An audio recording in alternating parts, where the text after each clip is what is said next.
Imagine a place where the boundaries of age, industry, background, and culture melt away, replaced by a shared desire to explore the depths of our collective experiences here on the open, shaded porch. Amidst an atmosphere of serenity and tranquility, leaders from all walks of life gather to share their stories, the stories that shape their very beings and doings. This is the Knowledge Mindfulness Porch with Laila Maroof. Welcome back to the Knowledge Mindfulness Porch and my conversations with Ode Dixon, an African dance researcher, culture educator, and mind-body specialist. We've been reminiscing about her remarkable journey across multiple continents and entrepreneurial endeavors. Now, Ode, let's dive into your current work with Deep Rhythm. What inspired you to start, and what is the mission? Deep Rhythm is a non-profit organization that I founded back in 2019. I had been doing things before I founded the organization, but I was teaching dance, African dance, as a form of folklore. Teaching telling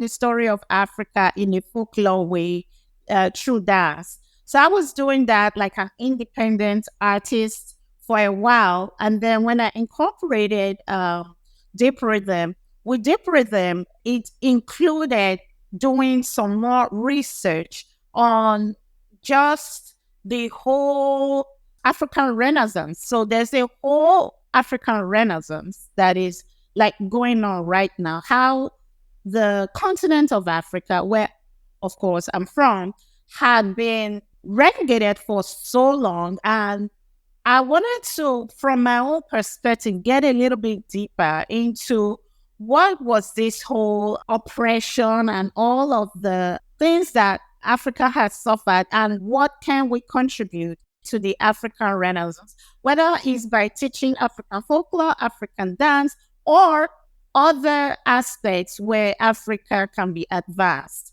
So kind of that is where Deep Rhythm came in, whether we do exchange programs through, I still do work in collaboration with other organizations in the US, even though like the organization is incorporated in the US, but I'm here in Nigeria. And we go into core, we call them last mile communities. Last mile communities are these communities of, they call them the bottom billion. The bottom billion probably expanded way more than that now. These are the most disenfranchised people of the world, like the bottom billion, people who survive on the barest minimum. So with Deep Rhythm, what we do, we go into these communities in Africa, in Nigeria, now Ghana, and we try to understand. For us, it's important that some of these communities have suffered so much because of man-made calamities. So most of the places we go to, these are coastal communities where a lot of Africans may have been transferred from during the transatlantic slave trade. So we want to understand how those calamities, those atrocities left these people impoverished. What are they doing to even enhance their community? We help to design programs and socio-economic programs that can bring some type of restoration, repatriation in one way or another to pull them from the economic hardship. So it has expanded beyond where we started, but now it's a little bit kind of indulged in trying to solve a very, very deep problem in core last mile communities, basically. And have you been successful? Can you share a story of a community or an individual that you made a difference in their lives by being there and working with them on that? Just recently, when we came to Nigeria, because we had this mission in mind, we deliberately chose a small community. This was the community where it's called Badagry. It's a small town in Nigeria, Lagos, Nigeria. This is the community where the slave ports where Africans were taken from during the transatlantic slave trade. So we lived in that small rural area for 7 months. But we did this deliberately because we wanted to be immersed in these people's lives, like wanted to see firsthand how do they even survive. So during those times, we made some really great relationships, connections with people. We became really good friends with a lot of them. One of these such people is a lady called Deborah Avoseh, or they call her Iya David. Iya means mother of David.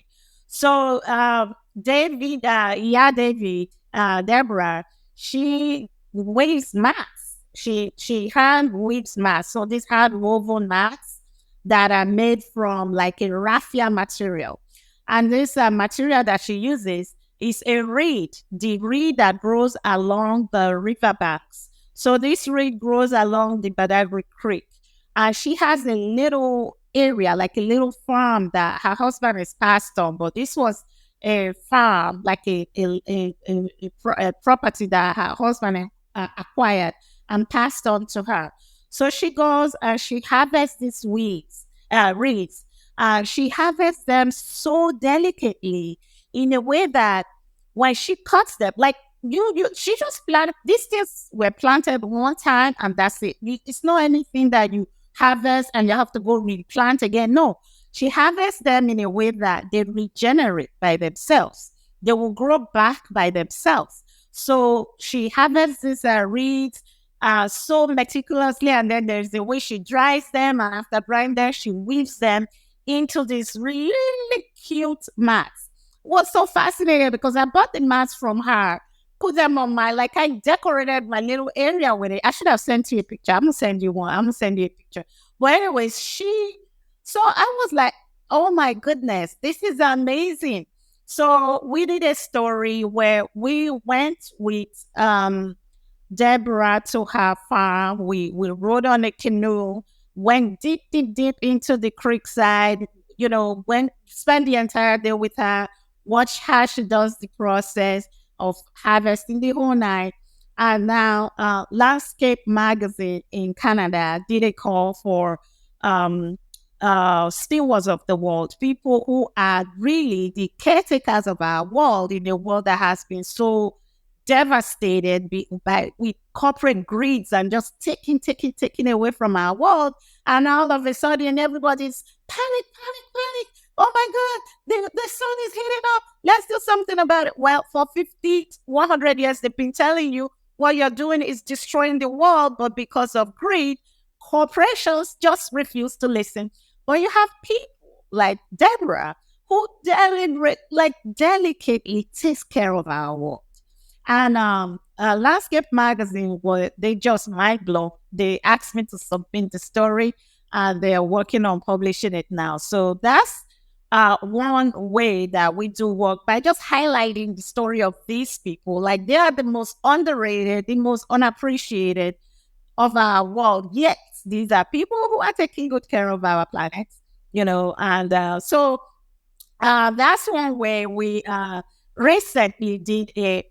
By the way, that same story here in Ghana, this is still early, so it's still early, but the University of Ghana Theaters Department are thinking of making an adaptation out of this story. So we're excited, of sharing this. That is amazing stories. Are you documenting this? The project with the Landscape Magazine, that was basically like a whole photo essay. It was like a photo documentary. And then I do videos as well. And then I write about them. I've not published some of these writings, but I journal them. So I have videos, I have photos, and, I'm documenting them. That's amazing. That is amazing. I don't know, how do you do it? How can you juggle between all this? Tell me, what's your secret? How can you do it that? I'm not gonna lie, it's not easy, but I learned so much from I think some of the people that you and I probably know. So one of the things I learned from those really great teachers, to do some of this type of work, you're going to have to reduce, and reduce some more. The thing I do is I try to make my work very central about a thing. And once I know what my theme is, I try to kind of stay there and not pull myself in way too many different ways. So within this Deborah Avoseh story, even though, we are highlighting the story of this really amazing woman, inside of there, of course, we're traveling by boat to get to where she is. That's an opportunity to bring my kids to learn their boating lessons. So in that century, I'm teaching, they are learning Julius is teaching them their boarding skills, and so you can kind of centralize your work in a way that you don't thin yourself out too much, which is how best I like to do it. So yeah, that's one trick. Just reduce so many distractions and zoom in on what the focus is. I was thinking of that this morning, and I was thinking how we can know where to pay our attention, where do we put our time and energy. And when you say reduce to one thing, I think the hardest is which one thing would you choose? And I think this is something I really thought about today very thoroughly. And I just felt, I think you feel it. You feel in your heart, in your body. If it is your thing, then you feel happy, you feel excited, and you feel more enjoyment. I think it's just bringing our senses back where we could feel we are aligned with who we are and what we want to do. And I think this is kind of the challenge all the time. It is a challenge, but it's also a growth thing, Laila. I can't even imagine some things that used to excite me 5 years ago, and right now, like, no, I'm not interested. You know what I mean? Like, it's a growth thing. Like, once you start realizing those things, like you said, that really light you up, you really have to pay attention to what they are. Sometimes you are so used to them, you don't even realize. Oh man, what is that assessment? I think it's called the Colby assessment. It's one of those self-assessment tools. And I did it. I'm going to send it to you by email. But when you do that assessment thing, it will kind of tell you that these are things that you knew about yourself, but because you are so close to them, you don't even appreciate them. You don't even think that people will appreciate them about you. Those are your real core things that you should zoom in on. Like, you are like, what? I've been doing this, but you don't have a word for it. You don't know what it is. But these are the things that light you up so much all the time. But you didn't think they were good enough to be your life work or anything you should be pursuing as a career, because you thought, no, nobody's going to care, right? So you go on and start pursuing all these other things because that's what society say you should do, because those are the standard things that society put out there in front of you. And you pull away from these things that naturally light you up. Like, there are things that give me anxiety, like you're saying, like the thought of doing them alone, they just drag me. And however, society has told me I should be doing those things. So you have to get to that place in life when you have to say, no, I'm not going to settle for those types of things. I'm not going to run around like a crazy person doing these things because that's what society wants. No. I think also, do you think you being back in Africa, being in a place where there's more nature, where the pace of time is slower, do you think this context that you're in helped you to figure that out somehow? So a great deal. I'm not going to say all of it because there are so many things I did learn that I still use and intertwine, but you are so right. Concept of time in Africa and in the US, It's so different. Oh my God. Like, I do not miss that. I don't miss that whole hustle culture. I don't miss it at all. And so the context of your work is everything. Like, all this, you can still do deadlines, of course. You still put yourself on deadline that you think work for you, but to just be running because you have to test something in, it just takes it away. Like, oh my goodness. So and then some of the understandings can really, really impact the way you do your work. It does. It really does. And you can really pick from the different. That's the great thing for you and I. When you have different worldviews, you can really pick and work them together to create the best. The best work that you can have. Yes, the more I think we are realizing that kind of we're stronger together because, you're kind of widening your perspective of life once you hear, that it becomes so much a diversified perspective that would enrich what you're seeing from a narrow side, right? Oh, this here is actually one of the biggest reason why I do what I do now. So when I share that I'm unapologetically Afrocentric, like I promote the advancement of Africa, and it comes off, it rubs some people off the wrong way because, if you're Afrocentric, that means you do not like this other thing. That's how it comes up to some people. We've heard that. But the truth is that we're saying that, oh my goodness, I wish, instead of trying to dummy everybody else down or proposing one thing is superior and one is inferior, we wish that every culture was just allowed to bloom and showcase. Do you know how powerful that is? Like diversity. Like, if we were all like allowed to just flourish, you do your thing, fine, no problem. Let this person shine their light, and together just connecting and interweaving. That's what we fight for. Like, that's literally what we're like. That's the core of what we're doing. We're saying that all these things that you were told, where you feel, look, let me show you. Like, look how powerful this thing is. That's basically what we're saying.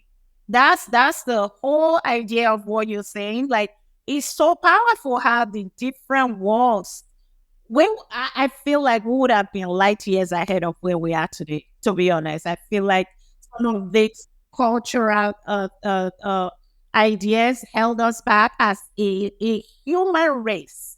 Held us so backwards. It didn't progress us. If we were allowed to just flourish together, we would have gone light years ahead than where we are now, as a whole world in general.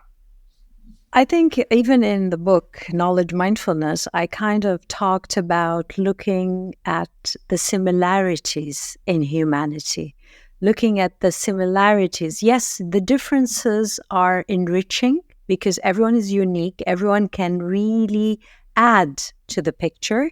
But also we need to find the similarities in our humanity. In so many of those human-centered values that we can pull together as human beings wherever we are in this world. And I think more and more in this world, I think and I feel that we need to kind of focus on that and try to find that place in us, in our souls, where we can connect with the other easier. Find that. And I just love that, and I've put it in the book in many ways and many stories and many examples also. But tell me, what's your biggest worry now for the future? I'm not gonna lie to you, Laila. I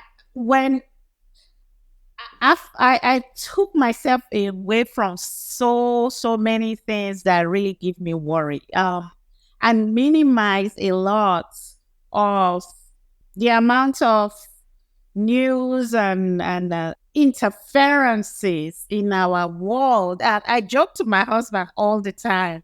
Like I joke to him, and I'm joking, but I'm actually very serious. I tell him, where in the world does not have government? Like I want to go live in a place that doesn't have government interference in our and do you know, Laila, there are about 3 places in the world that don't have government. That's how serious I was. I was so serious because I'm trying to tell you the things that worry me the most. If I want to be honest with you, there are also things that are so hard for us to control. I'm talking about like government, religion, and all those things. I mean, you can remove yourself from some of them, but they are the things that like I don't let them worry me. I try to not let them worry me, but these are things that are making impact around me. Whether like I can control my actions to a great deal, and the things I can control, I'll leave alone. Those things I can't control, however, they are impact us. They are impacting us. What can you do? So those things, like I just thought, I'm like, I want to go live in that place where there is no government. So tell me, where's your biggest hope then? Let's go to the positive now. Where is your biggest hope? My biggest hope is that I like the fact that a lot of things, and we learned this, at least I learned it at first from the community where we were, where we met, Peter Diamandis. My biggest hope is the decentralization of so many things. The decentralization of education, for instance, of access to like information. I like how Peter Diamandis put it, that the information that was privileged to the child of some billionaire in San Francisco, the son of some billionaire in San Francisco, could only have access to certain information. That information is available to the poorest kid in nowhere Africa right now, or India or somewhere, by the power of the technology in their hands. So I like that whole decentralization of so many things, from education, information, all of that. It's not well distributed yet. That's still a big problem as we experience, connecting right now. But it's still very hopeful. Like the hope is there. I'm seeing it even in small communities that I still belong to. I've removed myself a lot from a lot of social media, but the little places where I still interact. I'm seeing how people are able to use all these things that have been decentralized. People are able to make money online or do, things that were just privileged to certain people before. Education, you can literally get any information you want now. That is very hopeful. The fact that you can also censor, if you can, you can censor you're not handed things anymore. You can go out there and do the research for yourself. Those things are we can't be bombarded with whatever anymore unless the person is not worried. You can do the research for yourself. And, so that is very hopeful. They say, I'm very hopeful about that people can take this decentralization and make really, really smart decisions for themselves, So that to me is empowering. I love it. Yes, I think I agree with you very much. Tell me, what's next for you, Ode? What's next? I'm starting my MBA in business analytics next month, actually, like literally all signed up, registered. I just chose the date of next month. So I'm going to be zoomed in on that. I have very specific capstone. So kind of like my project that I want to do.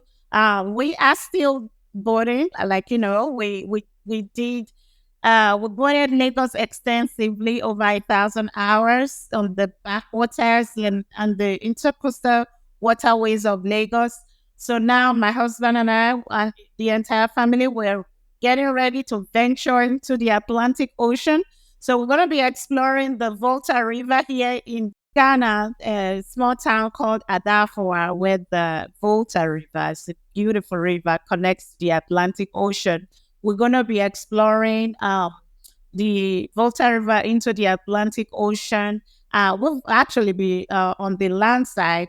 Gone like the 1 month we've been here in Ghana, just kind of checking out the different ports of call that we're going to be going to. So we're going to be doing that for the at least next 2 years. We're going to be doing that. My capstone is going to be connecting the economic impact of the arts to the emerging blue economy of Ghana. So that's like a research expedition that I'm going to be running here. So it's exciting. And hopefully I can come back again to share more on that with you guys and send you some pictures and videos of what we've been doing, You keep amazing me. You keep inspiring me more and more every time. Really, really, so much so. I really mean it. You are just like full of surprises all the time. And every time it's a new adventure somehow.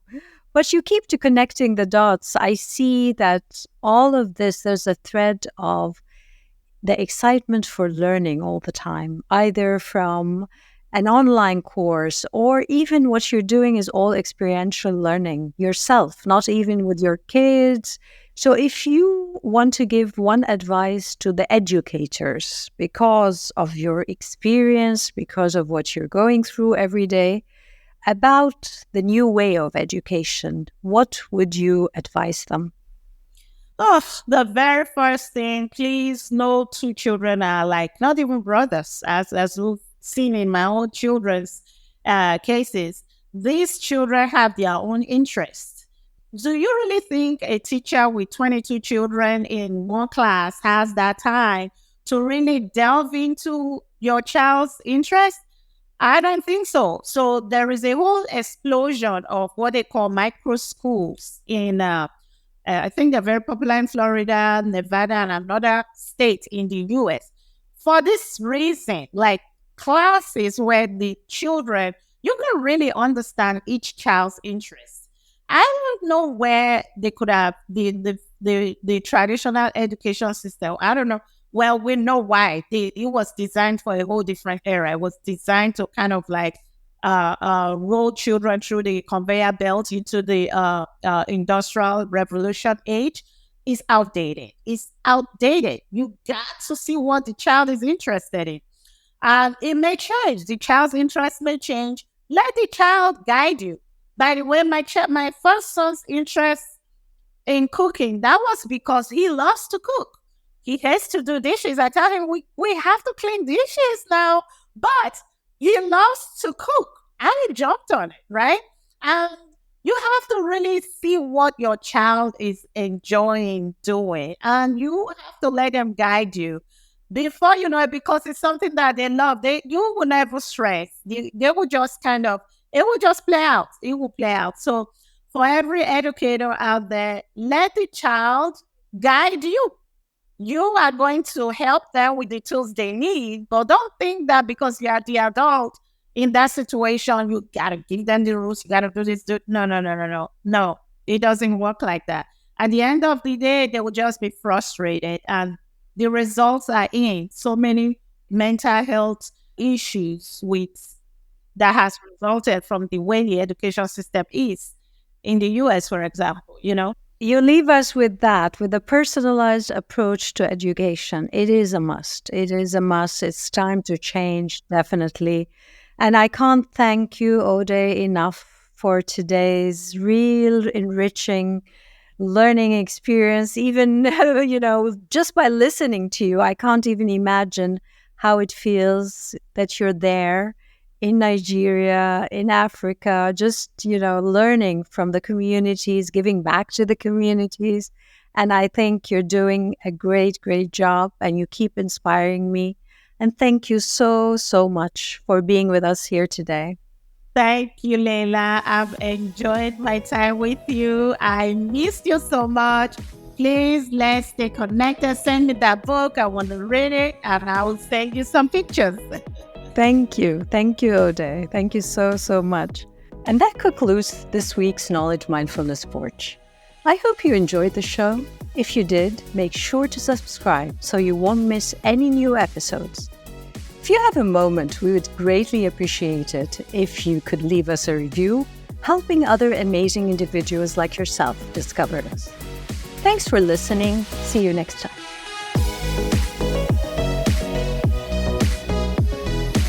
You have been listening to the Knowledge Mindfulness Porch with Laila Marouf.